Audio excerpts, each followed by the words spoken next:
Alléluia, soyez bénis, chers peuple de Dieu.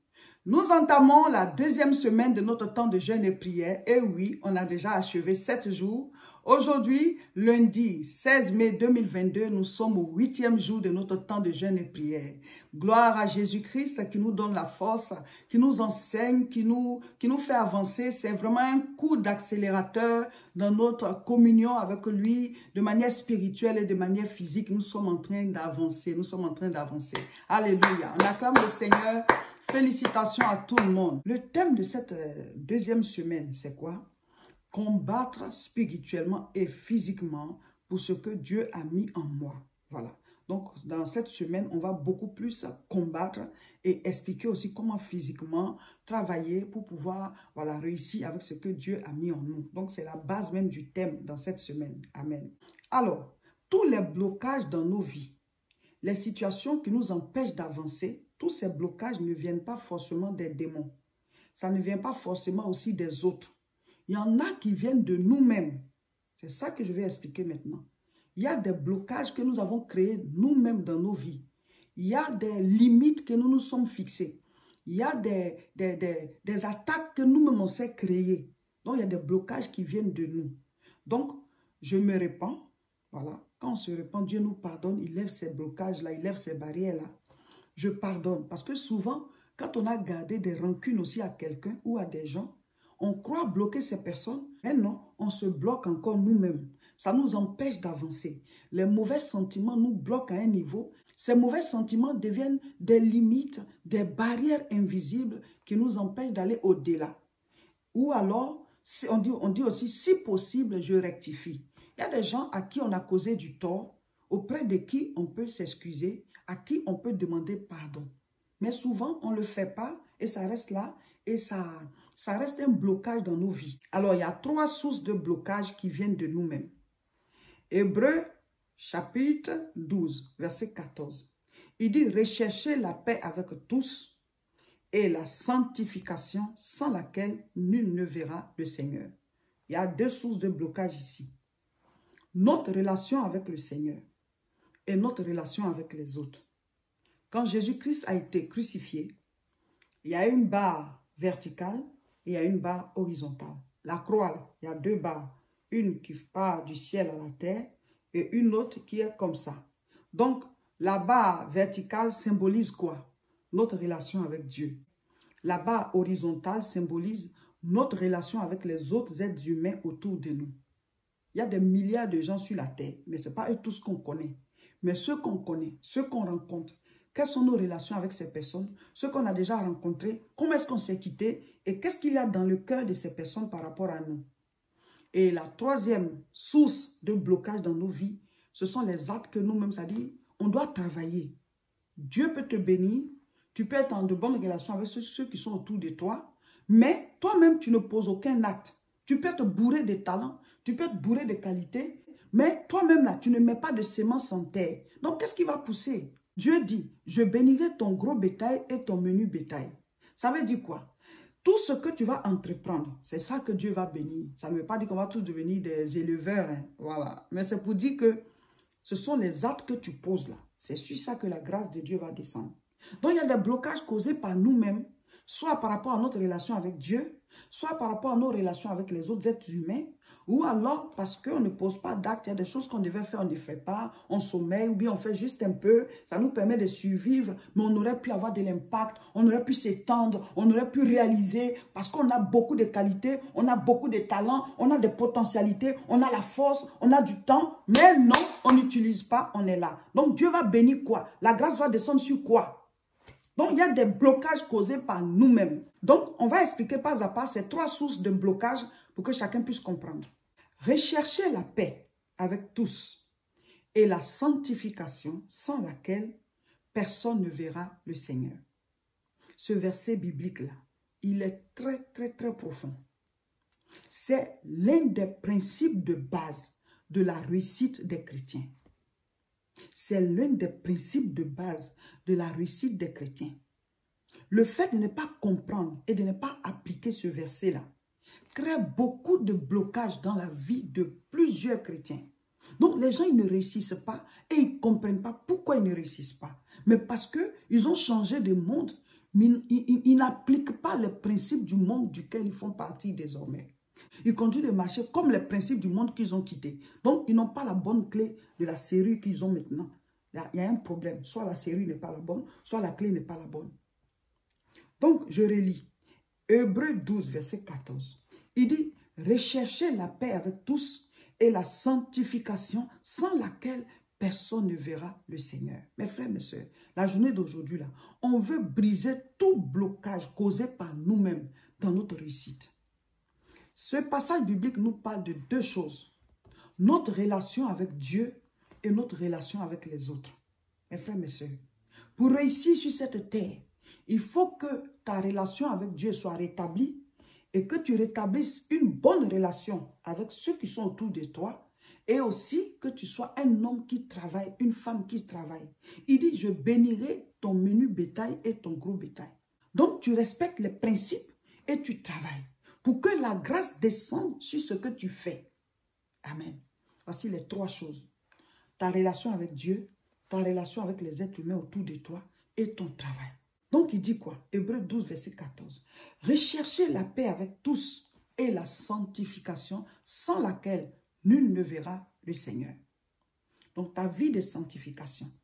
Si tu vis dans le péché, tu ne peux pas voir Dieu. Ça dit quoi? Tu ne peux pas être en contact avec Dieu. Donc, Dieu, ses grâces ne peuvent pas t'atteindre.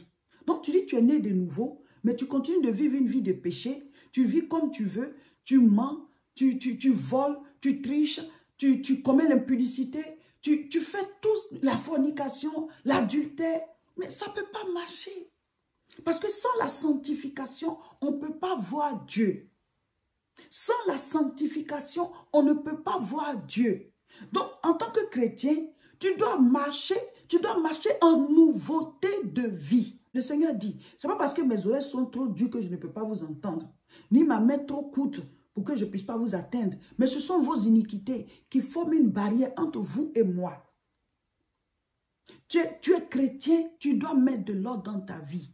Ces temps de jeûne et prière que nous faisons, ça a bâti la vie spirituelle de plusieurs parmi vous. Et on rend toute la gloire à Dieu. Et on est content parce que quand tu vois le résultat du travail que Dieu fait par toi, ben tu es content. Mes frères, mes soeurs, la première chose, mets de l'ordre dans ta vie. Si tu vis mal, tu es ton propre sorcier. Si tu vis mal, tu es ton propre mystique. Si tu vis mal, tu es ton propre Goliath. Si tu vis mal, tu es ton propre Goliath.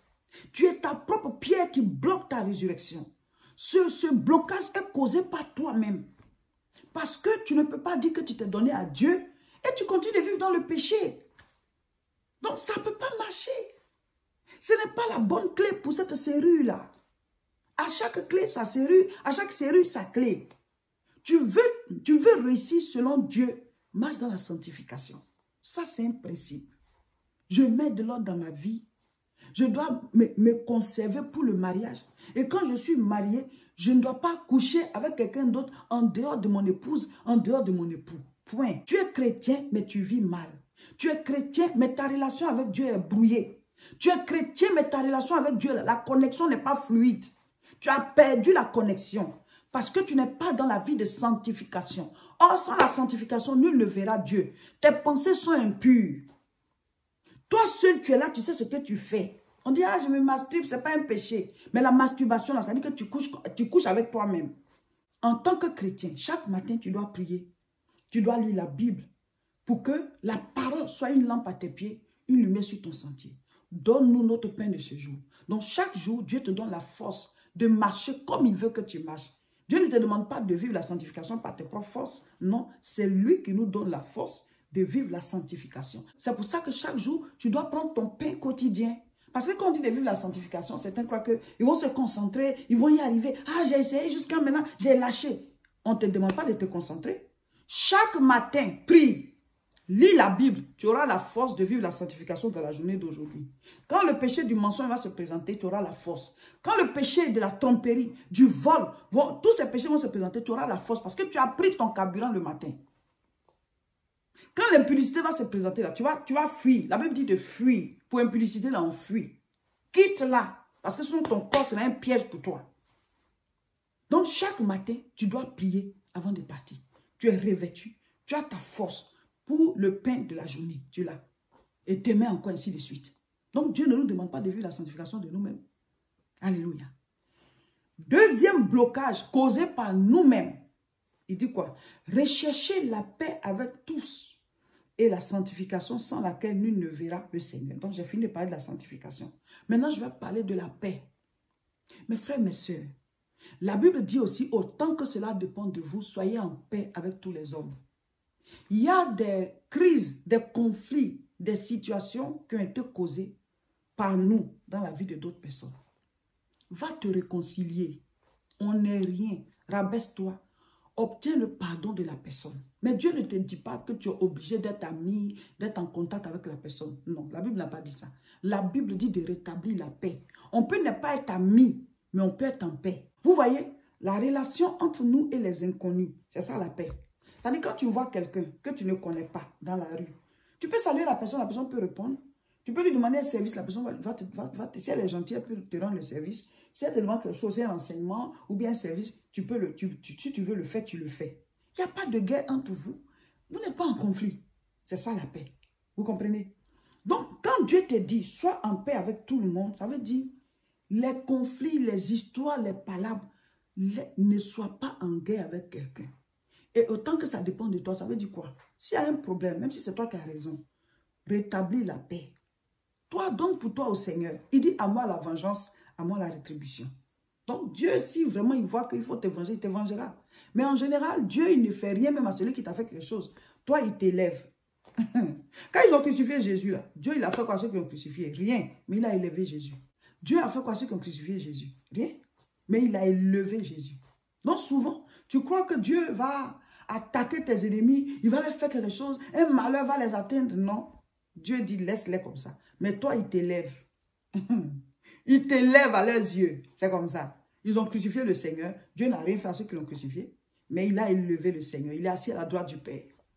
Donc souvent, on croit que Dieu va nous venger en faisant du mal à nos ennemis. Non. Il préfère t'élever à leurs yeux. Donc c'est lui qui sait comment il nous venge. Mais vous, rétablissez la paix entre vous et les autres. Il y a des gens qui ont été bien avec vous. Vous avez été ingrats.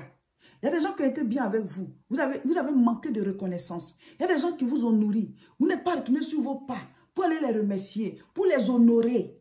Donc, vous êtes endettés. Vous avez des dettes. C'est ça qui fait le blocage. Parce que notre relation avec Dieu et notre relation avec les hommes. Voici les deux principes de base pour notre réussite sur la terre. Recherchez la paix avec tous et la sanctification sans laquelle personne ne verra Dieu. Donc, notre relation avec Dieu, c'est la sanctification, la vie de prière, l'obéissance à la parole. Notre relation avec les autres, c'est de rendre à chacun ce qu'on lui doit.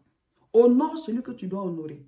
Respecte celui que tu dois respecter. Aime celui que tu dois aimer. Sers celui que tu dois servir. Parce que souvent, on nous sert, mais il y en a aussi que nous, on doit servir. C'est comme ça. Tu reçois, mais il y en a à qui tu dois donner. On te donne un respect, mais il y en a que toi, tu dois respecter. Il y en a qui vont t'honorer, mais il y a ceux que toi, tu dois honorer. Il y en a qui vont t'aider, mais il y a ceux que toi, tu dois aider. Donc, dans tous les cas, il y a le cas où on reçoit et il y a le cas où on donne. Donc, certaines personnes aiment bien recevoir. C'est-à-dire quoi? On te respecte, mais toi, tu ne donnes pas le respect à ceux que tu devais respecter. Tu veux que les gens soient reconnaissants envers toi, mais toi, tu n'es pas reconnaissant envers ceux envers qui tu devais être reconnaissant. Tu veux que les gens t'honorent, mais toi, tu n'honores pas ceux que tu devais honorer. C'est une source de blocage dans la vie de plusieurs personnes. Mais une source insoupçonnée. C'est-à-dire, si un cœur gémit contre toi, c'est un blocage. Des gens vous ont reçu, vous êtes mal parti. Même si la personne a été méchante, mais dès l'instant où elle t'a donné quelque chose, elle t'a donné un toit, elle t'a donné à manger, tu es mal parti. Ou bien tu as fait quelque chose puis tu es parti. Tu sais que tu dois te repentir. Ou alors tu as été malhonnête envers quelqu'un, tu es parti. Tu sais que tu dois te repentir. Même si ça a pris des années, appelle la personne, demande pardon, obtiens son pardon. Mes frères, mes sœurs, la Bible dit, soyez en paix avec tous. Ce n'est pas juste une parole comme ça. Hein. Mais c'est pour dire que si c'est toi qui es à la base d'un conflit entre toi et quelqu'un, c'est un blocage, mais une porte fermée, un cadenas sur ta bénédiction. C'est un blocage, tu ne comprends pas. Mais je prie, je jeûne. Non, à chaque clé sa serrure, à chaque serrure sa clé. Ça là, c'est de demander pardon. Ça là, c'est de rétablir la paix. Mais rétablir la paix ne veut pas dire qu'on est amis. Dieu ne te demande pas d'être ami avec tout le monde. L'amitié a ses règles. Voilà. Dieu il est en paix avec nous tous, mais tout le monde n'est pas ami de Dieu. Tout le monde n'est pas ami de Dieu. Jésus était en paix à son époque. Jésus était en paix avec tout le monde. Mais ce n'est pas tout le monde qui était ses amis. Il se promenait avec ses apôtres. C'est comme ça. Donc, rétablir la paix avec les autres, c'est mettre fin à tout conflit. En tout cas, ce que toi, tu peux faire pour que les conflits prennent fin et qu'il y ait la paix autour de toi. Fais-le. Maintenant, il y a des gens, quelque chose que tu vas faire, la paix ne sera pas rétablie. Là, ça dépend d'eux. Parce que la Bible dit, autant que ça dépend de toi. Ce qui ne dépend pas de toi, tu ne peux pas faire. Dieu sait que tu as fait jusqu'à ta limite. Point. La dernière source de blocage qui vient de nous-mêmes, la voici. Deutéronome chapitre 28. Je lis à partir du verset 2. Voici toutes les bénédictions qui se répandront sur toi et qui seront ton partage lorsque tu obéiras à la voix de l'Éternel ton Dieu. Tu seras béni dans la ville et tu seras béni dans les champs. Le champ symbolise ton lieu de travail. La ville, c'est là où tu vis, là où tu te reposes.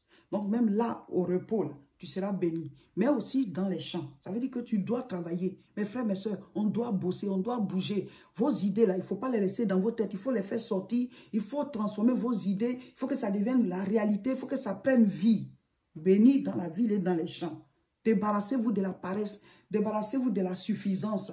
Le peu que vous avez là, vous êtes déjà satisfait de ça. On ne dit pas qu'il faut tout le temps en vouloir à Dieu parce qu'il ne m'a pas donné ceci, il ne m'a pas donné cela. Non. Remercie Dieu déjà pour ce que tu as, mais cherche à gagner plus. Tant qu'on vit, on peut encore augmenter notre impact, on peut augmenter nos résultats. Mais il y a des gens qui sont encore en vie, mais on ne produit plus rien, on est satisfait, on est assis là.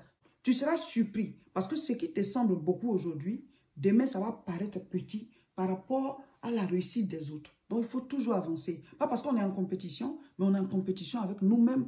On a produit ceci, je dois produire plus. Tant que je vis, je dois augmenter voilà, mon impact, je dois augmenter mes résultats. Donc, béni dans la ville, béni dans les champs. Levez-vous, agissez, posez des actes. Amen. C'est pour ça qu'on a dit la semaine passée qu'il faut écrire tout ce que vous pouvez faire avec les qualités, les talents, les grâces que vous avez. Écrivez ce que vous pouvez faire. Ce n'est pas juste pour écrire. Hein. On dit je peux le faire. Ça veut dire qu'il faut te lever pour le faire. Deutéronome 28 au verset 4 maintenant. Le fruit de tes entrailles, le fruit de ton sol, mes frères, mes soeurs, le fruit de tes troupeaux, les portées de ton gros et de ton menu bétail, toutes ces choses seront bénies. Mon frère, ma soeur, Dieu veut que tu multiplies tes sources de bénédiction, tes sources d'entrée financière. Ne reste pas concentré sur une seule source. Alors, j'utilise tel talent pour telle chose, tel autre talent peut me servir à autre chose. On dit, il y en a qui ont reçu 5 talents. Il y en a qui ont reçu 5. Voilà, donc 5 là, tu dois produire 10. Il y en a qui ont reçu 2. Il y en a qui ont reçu 1.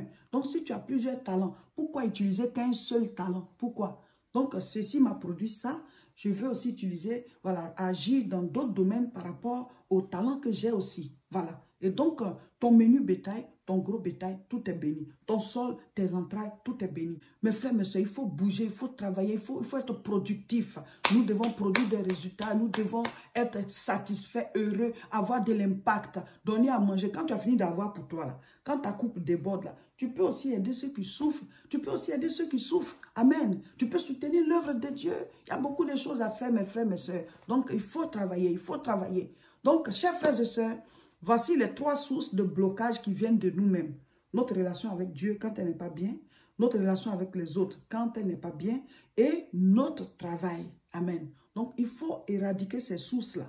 Tu es chrétien, marche selon la parole de Dieu. Aie une vie de prière, voilà, pratique ce que la parole dit et sois en contact avec le Seigneur chaque jour parce qu'il donne le pain du jour. Dieu ne te demande pas de vivre la sanctification de tes propres forces, par tes propres moyens. Lui te donne la provision de la sanctification. Donc chaque matin, va prendre ton pain par ta vie de prière, par la méditation de la parole. Tu auras la force de marcher dans ses voies durant toute la journée. Et la journée de demain encore, tu vas encore prendre. C'est comme ça. C'est comme si on allait, voilà, la voiture allait à la station pour prendre son carburant. Maintenant, tu dois mettre la paix autour de toi. Il y a des gens qui t'en veulent. Il y a des gens à qui toi, tu sais que tu as fait quelque chose. Tu as fait un micmac là-bas. Tu as posé un acte. Repentez-vous, demandez pardon. Ramenez la paix. Mettez la joie dans les cœurs des gens. Vous aurez la bénédiction de tout le monde. Les liens seront détachés. Les cadenas spirituels seront brisés. Parce que quand tu as fini de te repentir, quelque chose que la personne a dit, ça ne peut plus marcher. Ce n'est pas d'aller se repentir de manière orgueilleuse, non. Mais il faut vraiment être sincère, s'humilier et demander pardon pour obtenir la bénédiction et le pardon des gens. Amen. Et puis, vous maintenez la paix autour de vous. Ensuite, vous devez produire, vous devez travailler, vous devez aller bosser, produire des résultats. Amen. Voilà, chers frères et sœurs, c'était le partage du jour. Nous sommes au 8e jour de notre temps de jeûne et prière. On est tellement bénis, on ne sent même pas. Voilà, vous pouvez nous rejoindre dès demain. Sautez dans le train, c'est tous les jours de 6h à 18h.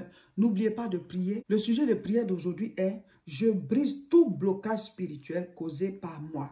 Je me répands, je pardonne et si possible, je rectifie. » Souvent aussi, par rapport à ce que les gens nous ont fait, nous avons gardé des choses dans nos cœurs, croyant que ça bloque ces personnes. Mais non, c'est nous que ça bloque. Donc, tu dois te repentir si c'est toi qui as causé du tort. Ou alors, tu dois pardonner si c'est à toi qu'on a causé du tort. Même si la personne ne demande pas pardon. Pardonne pour ton propre bien. Pardonne pour que ce blocage émotionnel soit levé. Pardonne pour que ce qui bloque ta vie par rapport à la rancune, à la rancœur, là, ça soit ôté et que tu puisses avancer. Et maintenant, si possible, rectifie, c'est-à-dire quoi? Si tu dois te repentir auprès de la personne de manière physique, fais-le pour amener la paix. Amen. Aujourd'hui, nous lisons 2 Thessaloniciens, chapitre 3. N'oubliez pas de mettre en commentaire ce que vous avez compris. Chers frères et sœurs, pour vous tous qui êtes ici en Europe, préparez-vous. Nous aurons une grande conférence dénommée la CIMA. Ce sera un grand rassemblement spirituel. Et avant la CIMA, nous avons le samedi d'avant, le samedi 4 juin. On aura la croisade. On aura la croisade à Aubervilliers. On a dénommé cela la croisade chauffer le moteur. La croisade chauffer le moteur. Un samedi avant la CIMA. Donc le samedi 4 juin, on sera à Aubervilliers pour chauffer le moteur, prier. Amen. Et le 11, on est à Nanterre. Alléluia. Donc les 2 rendez-vous là. Croisade chauffer le moteur à Aubervilliers et la CIMA le samedi 11 juin à Nanterre. N'oubliez pas de vous abonner à nos différentes chaînes. Sur YouTube, c'est La Moisson TV. Sur Facebook, c'est Réseau International Richesse. Et il y a la page officielle de mon époux, Révérend Roger Seka sur Facebook. Abonnez-vous à ces différentes chaînes et partagez massivement cette vidéo. Notre jeune là, c'est jusqu'à la gare.